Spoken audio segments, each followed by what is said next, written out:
Assalamualaikum warahmatullahi wabarakatuh. Hai sobat, kami dari kelompok 3 akan membahas mengenai jiwa menurut Ibnu Miskawai. Ayo teman-teman, mari kita simak ya. Ahmad bin Muhammad bin Yakub atau biasa kita dengar sebagai Miskawai atau bisa juga dijuluki dengan Abu Al-Khazin, yaitu sang penyimpan, karena dia selalu menyimpan buku-buku milik Khalifah Al-Malik Ad-Daulah bin Buai yang berkuasa dari tahun 367 hingga 372 Hijriah. Ibnu Miskawai dilahirkan di desa Rai, masuk wilayah Iran. Menurut Margoliouth, dia dilahirkan sekitar tahun 330 Hijriah atau beberapa tahun sebelumnya. Ibnu Miskawai berumur cukup panjang dan meninggal dunia di Isfahan pada tahun 421 Hijriah atau 1030 Masehi. Karya-karya Ibnu Miskawai. Yang pertama ada Risalah fi al-Lazzat fi wa al-Alam fi Jauhar an-Nafs. Karya ini yaitu ciptaan Ibnu Miskawai atau karya yang dibentuk oleh Ibnu Miskawai yang mengeksplorasi tentang hakikat jiwa, menekankan dualitas kenikmatan atau lezat dan kesakitan alam. Dia berpendapat bahwa pengalaman manusia dibentuk oleh sensasi-sensasi ini yang mempengaruhi perilaku moral dan etika. Karya ini menggali esensi diri, menganjurkan kehidupan yang seimbang di mana rasionalitas mengatur kehidupan. Miskawai juga membahas pentingnya kesadaran diri dan pencarian kebajikan sebagai hal yang penting untuk mencapai kebahagiaan dan kepuasan sejati dalam hidup.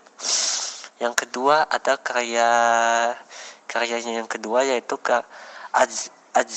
Ajwibah wa As'ilah fi an-Nafs wa al-Aqal. Karya ini diciptakan atau dibentuk oleh Al-Miskawai yang membahas tentang konsep jiwa dan akal.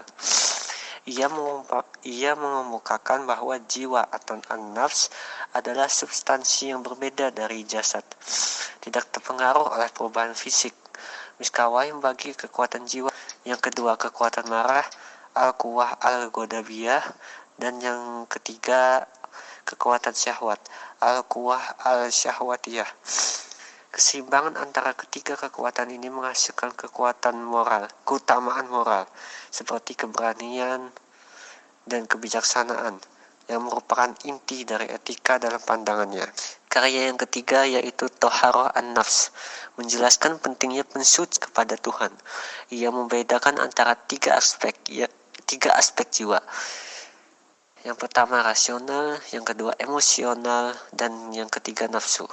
Miskawai menekankan bahwa akhlak terbentuk melalui kebiasaan dan latihan, dan bahwa tujuan akhir pendidikan adalah mencapai kebahagiaan as-sa'adah melalui pengendalian jiwa.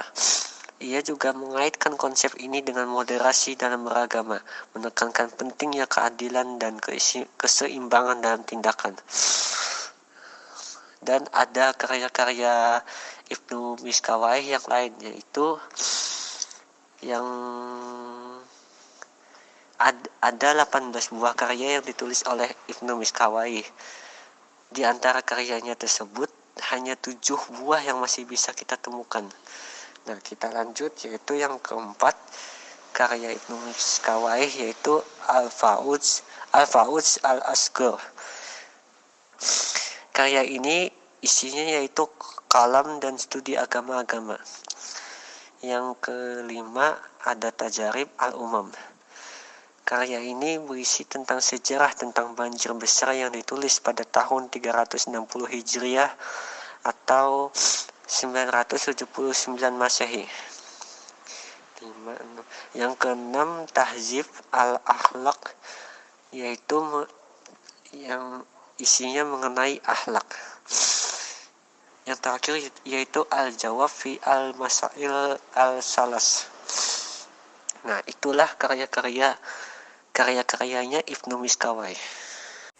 Yang ketiga, definisi jiwa menurut Ibnu Miskawai. Ibnu Miskawai mendefinisikan jiwa sebagai substansi sederhana yang tidak dapat diindra oleh salah satu panca indera, yang artinya Ibnu Miskawai percaya bahwa jiwa adalah sesuatu yang tidak bisa dilihat, dirasakan dengan indera, seperti mata atau telinga. Contohnya, saya bisa melihat tubuh teman saya, tetapi tidak bisa melihat jiwa teman saya. Jiwa adalah sesuatu lain yang berbeda dengan fisik, baik dari segi substansinya, hukum-hukumnya, ciri-cirinya, maupun perilakunya. Artinya jiwa itu mempunyai sifat yang berbeda dari fisik. Jiwa bisa berpikir, merasakan, dan memiliki kesadaran, sementara fisik tidak bisa. Contohnya, ketika melihat sesuatu, jiwa dapat langsung memahami makna dari apa yang dilihat. Seperti saya membaca buku novel. Jiwa itu tidak hanya membaca kata-kata, tetapi juga memahami mengenai tema, karakter, dan pesan yang disampaikan oleh penulis.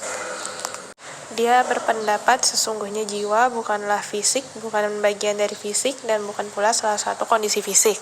Yang artinya bahwa jiwa dan tubuh adalah hal yang berbeda. Tubuh bisa mati, sedangkan jiwa itu dianggap abadi.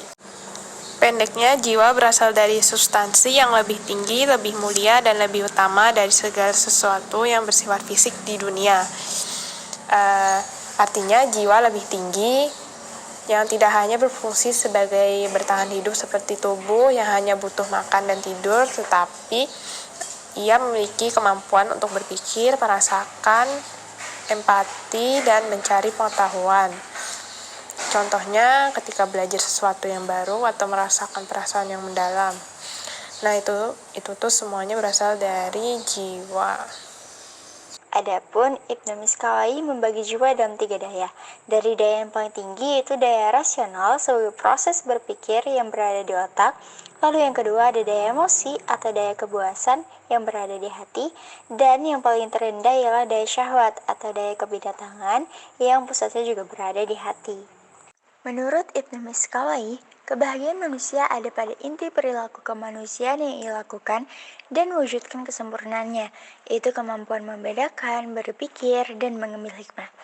Hikmah di sini terbagi menjadi 2 bagian, yaitu hikmah yang bersifat teoritis dan hikmah yang bersifat praktis.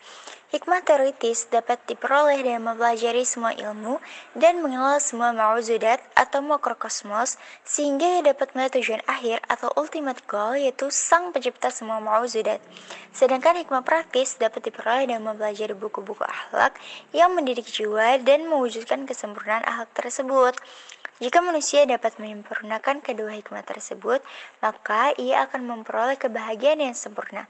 Kebahagiaan yang paling tinggi dalam pandangan Ibnu Miskawai hanya akan terwujud jika manusia dapat berkembang dari ma'rifat mauzudat ke ma'rifatullah. Untuk mendapatkan kebahagiaan tersebut, maka manusia harus melepaskan ataupun merelakan kenikmatan duniawi yang didapatkannya. Seperti contohnya, kenikmatannya terhadap indera yang dipunyainya. Jika manusia terlalu sibuk dengan indera dan guncangan psikis yang bersifat syahwat dan emosi, maka itu akan menjadi faktor penghambat manusia tersebut untuk mencapai kebahagiaannya menurut Ibnu Miskawai.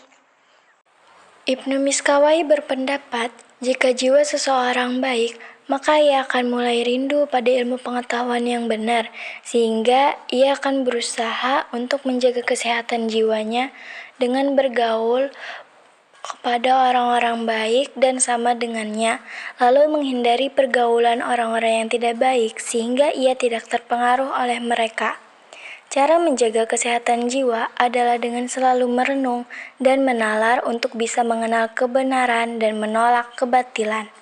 Tingkatan kebenaran yang paling tinggi ialah berpindah menelaah hikmah sehingga mudah memahami hal-hal yang rumit dan mudah memecahkan rahasia yang tersimpan. Hal itu akan membuat diri kita menjadi bahagia.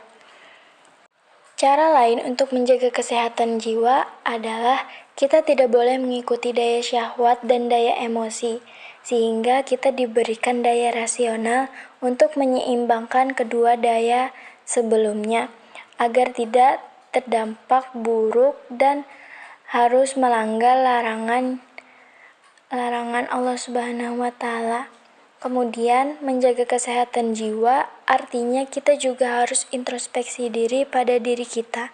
Kita harus mengenal diri kita agar kita bisa menjadikannya pelajaran dan melakukan terapi diri agar tidak mengulanginya lagi. Itu dia penjelasan mengenai jiwa menurut Ibnu Miskawai.